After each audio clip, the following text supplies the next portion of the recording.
Okay, we're gonna add some progressions to your 90-90 tailbone release hamstring activation exercise. So I'm gonna use the wall, but you're welcome to use a chair or bench. Place your feet up on there. Take the tailbone super, super heavy. You can have that towel underneath your sacrum, the towel underneath your low back if you like that. But that tailbone should be really heavy onto the floor.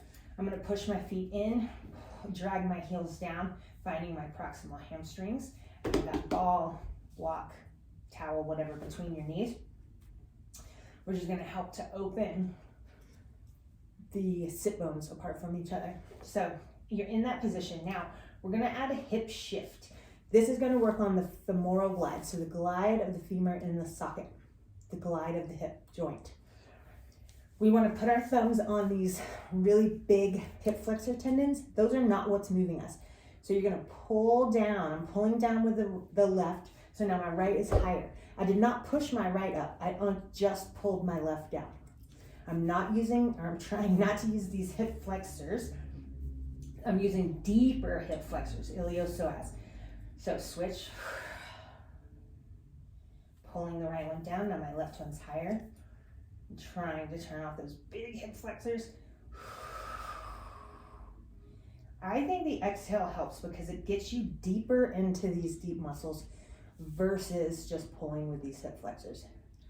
Now, if you have trouble with taking the hip flexors out, you can take the feet wider, try that. You can take your body back, lengthening these a little bit. Pull, pull. So you can play with the position so that you can get those hip flexors out. But you're really thinking of that heavy, heavy femur in the socket.